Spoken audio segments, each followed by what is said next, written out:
যে শর্ত, এক নাম্বার শর্ত হলো আমাদের জবানকে হেফাজত করতে হবে অনর্থক অহেতুক কথাবার্তা থেকে, অযথা কথাবার্তা থেকে, গালিগালাজ থেকে, গালমন্দ করা থেকে, গীবত শাকায়াত করা থেকে, মিথ্যা কথা বলা থেকে। কারণ আল্লাহ তাআলা বলেন যারা মিথ্যা কথা বলে, ওয়াইলুল লিকুল্লি হুমাযাতিল লুমাযা ওয়াইলু ইয়াওমাইযিল লিল মুকাদ্দিবিন, যারা মিথ্যা কথা বলে তাদের জন্য ওয়াইল নামক জাহান্নাম, যারা গীবত শাকায়াত করে তাদের জন্য ওয়াইল নামক জাহান্নাম। এই জন্য আমাদের জবানকে হেফাজত করতে হলে, আমাদের জবানকে কন্ট্রোল করতে হলে এইগুলা থেকে আগে বিরত রাখতে হবে। এক নাম্বার গুণ আল্লাহ তাআলার ভয় আমাদের কলবে ঢুকাইতে হবে। ইয়া আইয়ুহাল্লাযীনা আমানুত্তাকুল্লাহা ওয়া কুলু কওলান সাদীদা, আল্লাহ তাআলা বলেন হে ঈমানদারগণ, এক নম্বরে আমি আল্লাহ তাআলাকে ভয় করো। ওয়া কুলু কওলান সাদীদা, যখন কোনো কথা বলবে, কথা বলার প্রয়োজন হবে সদা সর্বদাই সত্য কথা বলো, সত্য কথা বলো, সঠিক কথা বলো। আর এই সঠিক কথা বলার জন্য তোমার ভিতরে এক নাম্বার গুণ ঢুকাও যে আল্লাহ তাআলার ভয় অন্তরে ঢুকাও। কারণ যাদের মনের ভিতরে, যাদের দিলের ভিতরে আল্লাহ তাআলার ভয় থাকবে, আল্লাহ তাআলার ভয় থাকলে সে কখনো মিথ্যা কথা বলবে না। আল্লাহ তাআলার ভয় যার অন্তরে থাকবে সে কখনো গীবত শাকায়াত করবে না। আল্লাহ তাআলার ভয় যাদের অন্তরে থাকবে সে কখনো অন্যের হক নষ্ট করবে না। যাদের মনে আল্লাহ তাআলার ভয় থাকবে সে কখনো গালমন্দ করতে পারে না। এই জন্যই তো বলে যাদের হৃদয়ে আছে আল্লাহর ভয় তারা কবু পথ ভুলে যায় না। আল্লাহর প্রেম ছাড়া এই দুনিয়ায় কারো কাছে কোনো কিছু চায় না। যাদের হৃদয়ে আছে আল্লাহর ভয় তারা কবু পথ ভুলে যায় না। আল্লাহর প্রেম ছাড়া এই দুনিয়ায় কারো কাছে কোনো কিছু চায় না। যাদের মনে, যাদের হৃদয়ে আল্লাহর ভয় গেঁথে থাকবে, আল্লাহর ভয় যাদের অন্তরে থাকবে, যাদের কলবে থাকবে, সে কখনো আল্লাহর প্রেম নিয়ে, আল্লাহর মহব্বত নিয়ে, আল্লাহর ভালোবাসা নিয়ে কাউকে গালি দিবে না। আল্লাহর ভয় যখন তার অন্তরে থাকবে তার কণ্ঠ অটোমেটিক, তার জবান কন্ট্রোলে থাকবে, হেফাজতে থাকবে। এই জন্য জবানকে হেফাজত করতে হলে আল্লাহ তাআলার ভয় অন্তরে ঢুকাইতে হবে এবং সদা সর্বদাই আর আল্লাহ তাআলার জিকির জবান দিয়ে চালু রাখতে হবে। চলতে ফিরতে, উঠতে বসতে, খাইতে পিতে সব সময় আল্লাহ তাআলার নাম জবান দিয়ে জপতে হবে। আল্লাহ তাআলা বলেন আল্লাযীনা ইয়াযকুরুনাল্লাহা কিয়ামান ওয়া কুউদান ওয়া আলা জুনুবিহিম ওয়া ইয়াতাফাক্কারুনা ফী খালকিস সামাওয়াতি ওয়াল আরদ রব্বানা মা খালাকতা হাযা বাতিলান সুবহানাকা ফাকিনা আযাবান নার। আল্লাহ তাআলা বুদ্ধিমান যারা, বুদ্ধিমানদের পরিচয় দিয়ে বলেন বুদ্ধিমান তো তারা, এক নাম্বার গুণ যারা সদা সর্বদাই বসা অবস্থায় আছে তাও জিকির করে আল্লাহ, দাঁড়ানো অবস্থায় আছে তাও আল্লাহর নামের জিকির, শোয়া অবস্থায় আছে তাও আল্লাহর নামের জিকির, অর্থাৎ আল্লাহর স্মরণ, আল্লাহর ভয়। আল্লাহ তাআলা যাদের অন্তরে থাকবে আল্লাহ তাআলা বলেন সে মিথ্যা কথা জবান দিয়ে বলতে পারবে না। আর যখন জবান হেফাজত হয়ে যাবে, ও আমার প্রিয় মা বোনেরা, দেখবেন অটোমেটিক আপনার ঈমান হেফাজত হয়ে যাবে।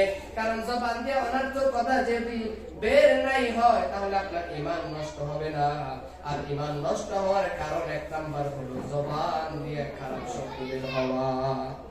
জবান দিয়ে যখনই অনর্থক, অহেতুক, অবাস্তব, অনর্থক কথা বের হয়ে যায় তখন ঈমান ভঙ্গ হয়ে যায়। এমন অনেক শিরকি কথা আছে, বিদআতি কথা আছে যার দ্বারা ঈমান ভঙ্গ হয়ে যায়। এই জন্য আমার প্রিয় মা বোনেরা, আমার বাবাজিরা, ও আমার কলিজার টুকরা যুবক বন্ধুগণ, আমরা মনে রাখবো যাতে করে ঈমান নষ্ট না হয়। মুসলমানের ঘরে আমাদের জন্ম, যাতে করে মুসলমান দুনিয়া আল্লাহ তাআলার দরবারে হাজিরা দিতে পারি, যাতে করে ঈমান নিয়ে যাইতে পারি।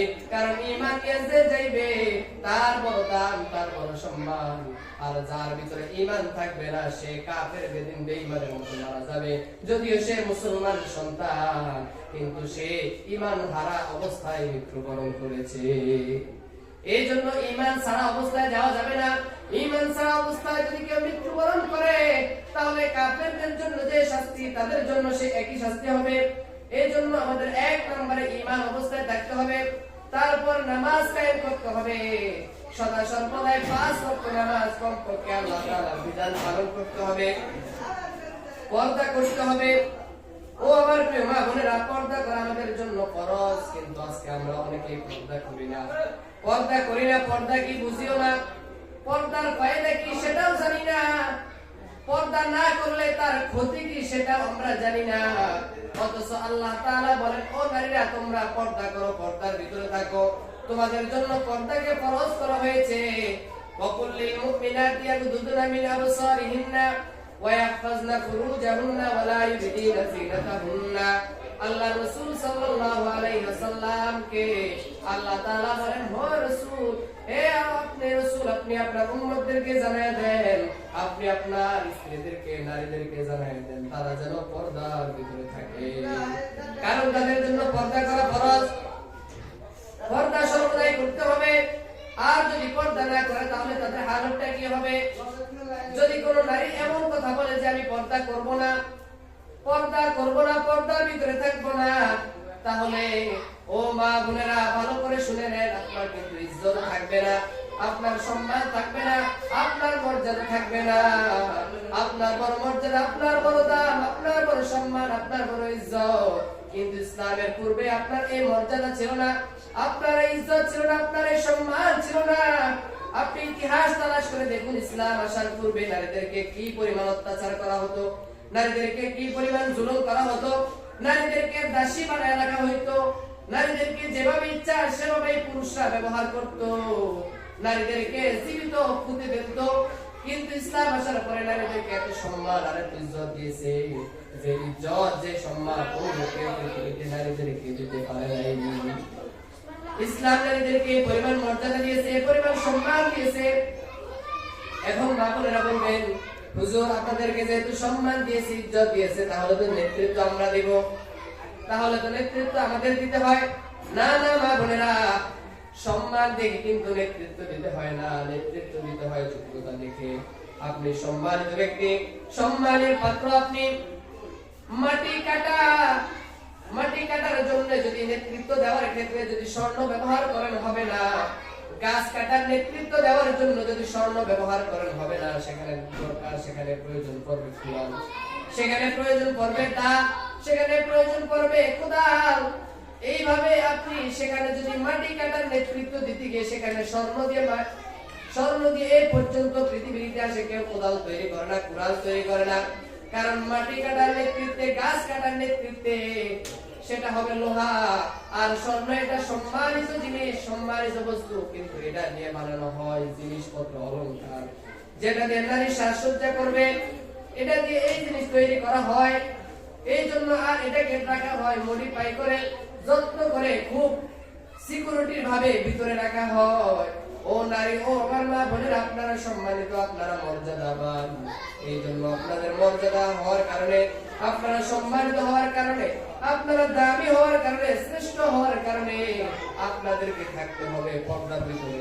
আর যদি আপনারা পর্দার ভিতরে না থাকেন, যদি আপনারা মনে করেন না পর্দার ভিতরে থাকবো না, স্বামীর কথা মানবো না, বাঁকা করে থাকবো না, তাহলে জেনে রাখেন আপনার ইজ্জত সম্মানও কিন্তু থাকবে না। ও আমার মা বোনেরা, যদি আপনি পর্দার ভিতরে না থাকেন, আপনি যদি বলেন আমি পর্দা করবো না, পর্দার ভিতরে থাকবো না, স্বামীর কথা মানবো না, ভাঙা ঘরে থাকবো না, মনে রাখবেন আপনার সতীত্ব কিন্তু হেফাজত হবে না, আপনার পর্দাও কিন্তু হেফাজত হবে না। আপনি যদি পর্দা পোষণে থাকতে হয়, আপনি যদি সতর ইজ্জতকে হেফাজত করতে হয়, আপনার সতীত্বের যদি হেফাজত করতে হয়, তাহলে ও আমার মা বোনেরা, আপনার পাশে যদি স্বামী নামক একজন শক্ত পুরুষ, স্বামী নামক একজন শক্ত পুরুষ যদি আপনার পাশে থাকে, এটাই হবে আপনার জন্য নিরাপদ, এটাই হবে আপনার জন্য কল্যাণকর, এটাই হবে আপনার জন্য কল্যাণকর। কটা পর্যন্ত? এটাই হবে আপনাদের জন্য কল্যাণকর, এটাই হবে আপনাদের জন্য সুবিধাজনক, ভালো। কারণ স্বামী যদি আপনার পাশে থাকে আপনার জন্য অনেক কোনো দুঃখ নাই, আপনার জন্য কোনো কষ্ট হবে না, আপনার কোনো ব্যথা বেদনা হবে না, কারণ আপনার পাশে একজন সত্য স্বামী আছে। আর আপনি যদি স্বামীকে অবহেলা করেন তাহলে মনে রাখবেন আপনার সতীত্ব কিন্তু হেফাজত হবে না, আপনার পর্দা কিন্তু হেফাজত হবে না। এই জন্য আমি আমার মায়েদেরকে বলবো, আপনার সতীত্ব যদি হেফাজত করতে হয়, আপনার পর্দা যদি হেফাজত করতে হয়, পর্দার ভিতরে যদি থাকতে হয়, সত্য একজন পুরুষ স্বামী আপনার পাশে থাকতে হবে। আর আপনি স্বামীর সেবা যত্ন করতে হবে, স্বামীর খেদমত করতে হবে, স্বামীর কথা অনুযায়ী মান্য করিয়া চলতে হবে। যদি স্বামীর ওয়ার্ড আর স্বামীর কথা না মানেন, মনে রাখবেন কিয়ামতের কঠিন ময়দানে কিন্তু জান্নাতে যাওয়ার সিস্টেম হবে জোড়া জোড়া, জান্নাতে যাওয়ার সিস্টেম হবে জোড়া জোড়া। স্বামী একে অপরকে, স্বামী আর স্ত্রী একে অপর আঙ্গুল ধরে আল্লাহ তাআলা বলবে, ও স্বামী, ও স্ত্রী, তোমার স্বামী আঙ্গুল দাও। ও আল্লাহ ধরছি, বলবে একজন একজনের দিকে তাকাও, আল্লাহ তাকাইছি, বলবে একজন একজনের দিকে তাকায় হাসি দাও, আল্লাহ তাআলা হাসি দিয়েছি। আল্লাহ তাআলা বলবেন, যাও, জান্নাতের দরওয়াজা খুলে দিয়েছি, যাও আমার তৈরি জান্নাতে প্রবেশ করো। এইভাবে জান্নাতে যাওয়ার সিস্টেম হবে জোড়া জোড়া। আর যদি আজকে স্বামীর সাথে অমিল হয়, স্বামীর সাথে ঝগড়া হয়, ভেজাল হয়, স্বামীর সাথে যদি মিল না থাকে, কিয়ামতের কঠিন ময়দানে কিন্তু একসাথে যাওয়া সম্ভব হবে না। এই জন্য স্বামী আর স্ত্রী উভয় যদি জান্নাতি হয়, এইভাবে জান্নাতে যাবে। আবার যদি একজন জান্নাতি হয়, একজন জাহান্নামী হয়, তাহলে বলবে, আল্লাহ, আমি জান্নাতে যাব, আমার স্বামী কই? আল্লাহ তাআলা ডাক দিয়ে বলবেন, তোমার স্বামী উপযুক্ত হয় না, তোমার স্বামী দুনিয়াতে অপরাধ করেছে, অন্যায় করেছে। স্ত্রী ডাক দিয়ে বলবো, আল্লাহ, আমার স্বামী দুনিয়াতে যত অন্যায় করুক না কেন, যত অপরাধ করুক না কেন, আমার স্বামী আমাকে অনেক ভালোবেসেছে, আমার স্বামী বাজারে যখনই গিয়েছে যে জিনিসটা পছন্দ হয়েছে আমার জন্য নিয়ে আসছে। আজকে আমি আমার স্বামীকে রেখে কিভাবে জান্নাতে যাই? যাও আল্লাহ, তোমার সার্টিফিকেট তুমি নিয়ে নাও, আমি জান্নাতে যাব না। আল্লাহ তাআলা ডাক দিয়ে বলবেন, ও নারী, আমি আল্লাহ তাআলার একটা অভ্যাস নাই, আদত নাই যে টিকিট দিয়ে টিকিট ফেরত নেব, বরং তোমাকে আরো একটা টিকিট দিতে পারি। যাও নারী, যাও, তোমার সুপারিশ কবুল করিয়া তোমার স্বামীর জীবনের সমস্ত গুনাহ খাতাকে মাফ করিয়া তোমার স্বামী সহ জান্নাতে যাওয়ার পারমিশন আমি আল্লাহ দিয়ে দিলাম। আবার যদি স্বামী জান্নাতি হয়, স্ত্রী যদি জাহান্নামী হয়, আল্লাহ তাআলা স্বামীকে ডাক দিয়ে বলবেন, যাও, তুমি জান্নাতে যাও। স্বামী ডাক দিয়ে বলবো, আল্লাহ, আমার বেগম সাহেব কই? আল্লাহ তাআলা বলবে, সেটা উপযুক্ত হয় না, দেওয়া যাবে না। ডাক দিয়ে বলবে, আল্লাহ, যদিও আমার বেগম সাহেব কোনো কিছু করতে পারে নাই, নেক আমল করতে পারে নাই, কিন্তু আমার জন্য বড় কষ্ট করেছে। বাজার থেকে যখন গভীর রাত্রে বাসায় ফিরতাম, খাবারগুলা গরম করে আমাকে খাইতেছিল। ভোর রাত্রে যখন নামাজের জন্য উঠতাম, পানিগুলা গরম করে আমার জন্য তৈরি করে দিয়েছে। আল্লাহ, আজকে আমি আমার বেগম সাহেবকে রেখে কিভাবে জান্নাতে যাই? আল্লাহ তাআলা বলবো, ও স্বামী, যাও, তোমার ওসিয়ত কবুল করিয়া, তুমি যে সুপারিশ করেছো, তোমার সুপারিশ কবুল করিয়া তোমার স্ত্রীকে হুর পরীর চাইতে, হুর পরীর থেকে তোমার স্ত্রীকে 70,000 গুণ বেশি সুন্দরী বানাইয়া যাও, তোমার স্ত্রী সহ জান্নাতে যাওয়ার পারমিশন দিয়ে দিলাম। সুবহানাল্লাহ। আল্লাহ তাআলা এইভাবেই নারীদেরকে জান্নাত দান করবেন। এই জন্য আমার মা বোনেরা, যদি জান্নাতে যেতে হয়, আল্লাহ তাআলার হুকুম মেনে অল্প সামান্য কিছু কাজ, বেশি কাজ না, সামান্য কিছু কাজ ছেড়ে যদি করতে পারেন, তাহলে আপনারা আল্লাহর তৈরি জান্নাতে যেতে পারবেন। তাহলে পর্দার ভিতরে থাকা, পর্দার ভিতরে যদি থাকতে পারেন, পর্দা প্রশিদা যদি থাকতে পারেন, আপনার সতীত্ব যদি হেফাজত করতে পারেন, তাহলে আপনি জান্নাতে যেতে পারবেন। আজকে এক জাতি স্লোগান দিয়ে বলে, নারীদের পর্দার কোনো দরকার নাই। ও নারী, তোমাকে সম্মান দেওয়া হয়েছে, ইজ্জত দেওয়া হয়েছে, অথচ ইজ্জত সম্মান এক জিনিস, কিন্তু নেতৃত্ব দেওয়ার বিষয় হলো আরেক জিনিস। নেতৃত্ব দিতে হয় যোগ্যতা থেকে, সম্মান দেখে না। আজকে আমরা বলি না, ও নারী, তোমাদেরকে সম্মান দেওয়া হয়েছে, ইজ্জত দেওয়া হয়েছে, অতএব তোমরা নেতৃত্ব দিবা, কিন্তু না, তোমাকে নেতৃত্ব দেওয়ার জন্য তৈরি করা হয় না, বরং মা বোনেরা নেতৃত্ব দিবে ঘরের ভিতরে, ঘর পরিচালনা করবে, ঘর পরিচর্যা করবে, এই জন্য নারীদেরকে তৈরি করা হয়েছে। আজকে যারা বলে নারীদেরকে নেতৃত্ব দিতে হবে, আসলে তাদের মনের খায়েশ হলো, মনের চাহিদা হলো নারীদেরকে ঘর থেকে বের করা। নারীদেরকে সম্মান দেওয়া হয়েছে, ইজ্জত দেওয়া হয়েছে, তোমাকে সম্মান দেওয়া হয়েছে, ইজ্জত দেওয়া হয়েছে, অতএব তুমি ঘর থেকে বেরিয়ে এসে কাজ করবা না, এটা কখনোই না। নারী, তোমার সম্মান, তোমার ইজ্জত তোমার মর্যাদা হলো ঘরের ভিতরে থাকাটাই তোমার জন্য ইজ্জত আর সম্মান, মর্যাদার বিষয়। ঘর থেকে বের হওয়া এটা মর্যাদার বিষয় না। আব্দুর রহমান জাবি সাহেব বলেন, একদিন একটা শিয়াল কোন মোরগ পাইতেছে না, এখন সে পেটের ক্ষুধায়, পেটের তাড়নায়, খিদার তাড়নায় সে নদীর পারে পারে হাঁটতেছে আর কাঁকড়া খোঁজ করতেছে। যেহেতু আজকে কোন মোরগ পায় না, সে কাঁকড়া খাবে। এখন কাঁকড়া তো গর্তের ভিতরে যদি বের না হয় তাহলে খাবে কেমনে? খাইতে তো পারবে না। এখন সে কাঁকড়ার গর্তের ভিতরে গিয়া বলে, কাকুরি মাকুরি ওগো পরমা সুন্দরী বাহিরে আয় নমস্কার করি।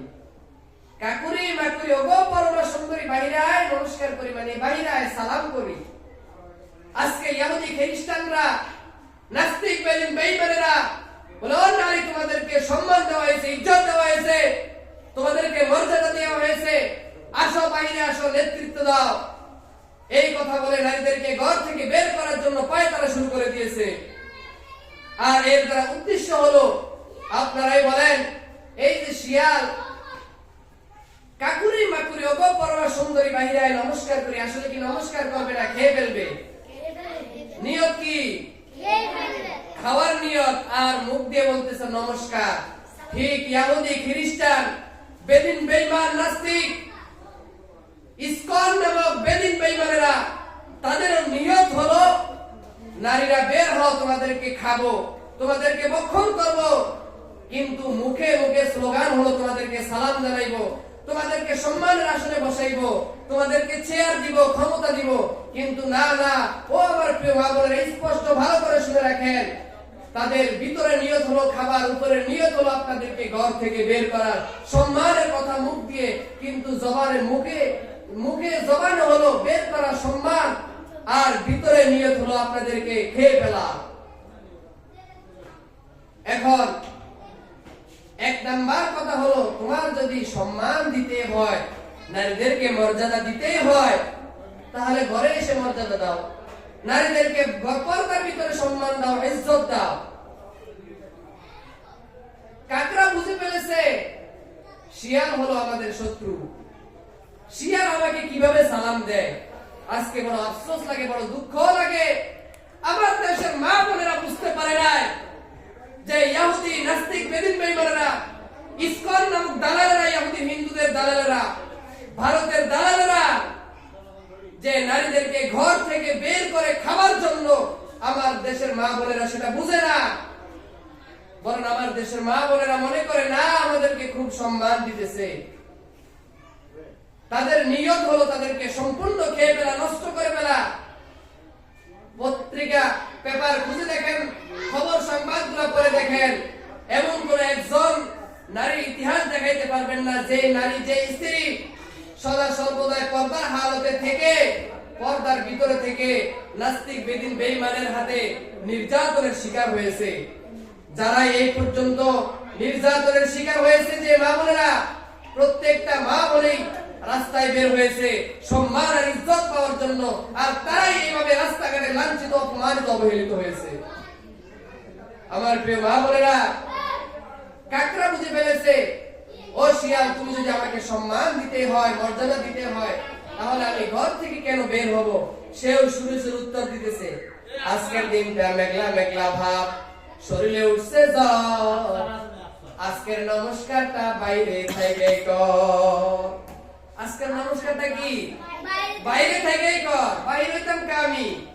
ও নারী, আমার প্রিয় মা বোনেরা, কেউ যদি বলে যে আসেন বের হন, আপনারা বলবেন যদি আমাদেরকে সম্মান দিতে হয়, ইজ্জত দিতে হয়, ও আমার প্রিয় মা বোনেরা, পায়ে হাত রেখে বলি, আল্লাহ আল্লাহর রাসূলের চাইতে মা বোনদের জন্য দরদি অন্য কেউ নাই পৃথিবীতে, ছিল না, বর্তমানেও নাই, ভবিষ্যতেও আসবে না। ইসলাম নারীদেরকে যে মর্যাদা দিয়েছে, সম্মান দিয়েছে, পৃথিবীর ইতিহাসে অন্য কেউ এমন মর্যাদা সম্মান নারীদেরকে দিতে পারবে না, দিতে পারে না, পারবেও না।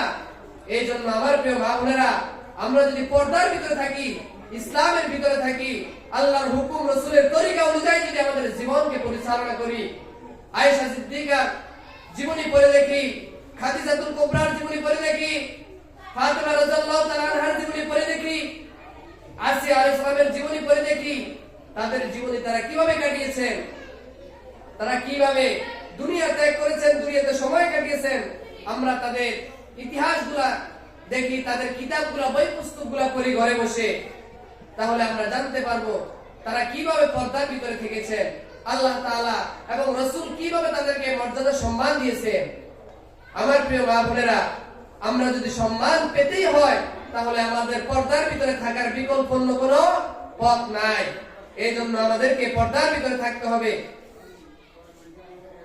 আরো একটা ঘটনা, আপনি যদি বলেন নারীদেরকে আল্লাহ তাআলা সৃষ্টি করেছেন পুরুষের হাত থেকে, এর দ্বারা আল্লাহ তাআলা বুঝাইছেন, ও নারী তুমি পর্দার ভিতরে থাকো, এটাই তোমার জন্য নিরাপদ। কারণ হাড়, পুরুষের হাড় এটা পর্দার ভিতরে থাকে, 4টা পর্দার ভিতরে থাকে, চামড়ার ভিতরে, গোশতের ভিতরে, হাড্ডির ভিতরে থাকে, তারপর হলো হাড্ডি। আল্লাহ তাআলা সেখান থেকে তোমাকে তৈরি করে ইঙ্গিতে এটা বুঝাইছেন, ও নারী তুমি পর্দার ভিতরে থাকো, এটাই হবে তোমার জন্য নিরাপদ। পর্দার ভিতরটাই তোমার জন্য নিরাপদ। আর যদি তুমি বলো না আমি পর্দার ভিতরে থাকবো না, তোমার ইজ্জত থাকবে না, তোমার আকর্ষণ থাকবে না, তোমার সৌন্দর্য রৌনক থাকবে না। ও মা বোনেরা, সম্মানিত জিনিস কখনো পর্দার বাইরে থাকে না, যেমন স্বর্ণ অলংকার খুব সম্মানিত জিনিস, কিন্তু কাজেই অনেক দামি জিনিস বিদায় এটাকে অনেক সিকিউরিটির ভিতরে রাখা হয়। হীরা মণি মুক্তা সবচেয়ে দামি, আর সেটাকে সবচেয়ে বড় লকারের ভিতরে রাখা হয়। তাহলে কেন বুঝেন না আপনাদের অনেক দাম, অনেক সম্মান, অনেক ইজ্জত। ওয়ালাকাদ কাররামনা বানি আদম ওয়া হামালনাহুম ফিল বাররি ওয়াল বাহরি ওয়া রাযাকনাহুম মিনাত তাইয়্যিবাত ওয়া ফাদ্দালনাহুম আলা কাসীরিম মিম্মান খালাকনা তাফদীলা। देख जा कुरान में आए मुहतरम मुस्तफा की उम्मते खैरुल उम्मत। পৃথিবীর শ্রেষ্ঠ জাতি আল্লাহ তাআলা বানায় দিয়েছেন উম্মতে মুহাম্মাদীকে, এত সম্মান, এত ইজ্জত দান করেছেন। অতএব ইজ্জত আর ইজ্জত আর সম্মানওয়ালা জিনিস কিন্তু ভিতরে থাকে, এটা বাইরে প্রকাশ করে না। যে যত বড় আল্লাহওয়ালা, যে যত বড় বুজুর্গ পীর, যে যত বড় সম্মানিত বস্তু, সেটা ততই ভিতরে থাকে, বের হয় না, প্রকাশ করতে চায় না। এর নবীর উম্মতের দল, ও গ্রাম সরকার শামসুদ্দিন মিয়ার সমাজবাসী এলাকার মুসলমান, ও আমার পর্দার মা বোনেরা, ভালো করে শুনেন। আপনারা যদি আল্লাহ তাআলার দরবারে ঈমান নিয়ে উঠতে চান, ঈমান নিয়ে যাইতে চান, তাহলে জবানের হেফাজত করতে হবে, সদা সর্বদা ঈমানি হালতে থাকতে হবে, পর্দার ভিতরে থাকতে হবে। আর পর্দার ভিতরে থাকার জন্য আপনার সাথে আপনার স্বামীকে শক্তভাবে ধরে রাখতে হবে। স্বামীর অবতে হওয়া যাবে না, স্বামীকে কষ্ট দেওয়া যাবে না। স্বামীর জন্য ঘরটাকে প্রশান্তির, শান্তির বানিয়ে রাখতে হবে। আল্লাহ রাসূল সাল্লাল্লাহু আলাইহি ওয়াসাল্লাম যখন দুনিয়াতে বিভিন্ন কাজ কর্ম করতেন, জিহাদের মাঠে যেতেন, জিহাদ করতেন, আবার ঘরে ফিরে আসতেন। আল্লাহ রাসূল সাল্লাল্লাহু আলাইহি সাল্লাম দ্বীনের দাওয়াতে বের হয়ে যেতেন। তায়েফের ময়দানে দাওয়াত দিতে গিয়ে রাসূল রক্তাক্ত হন, রক্তাক্ত শরীরে যখন ঘরে ফিরেন, আল্লাহ রাসূল সাল্লাল্লাহু আলাইহি সাল্লামের স্ত্রী খাদিজা রাদিয়াল্লাহু তাআলা আনহা আল্লাহ রাসূলকে সান্ত্বনা দেন। আল্লাহ রাসূলকে এমন ভাবে প্রশান্তি দান করেন যে ঘরের ভিতরে আসার সাথে সাথে রাসূল দুনিয়ার সমস্ত ক্লান্তি ভুলে যান।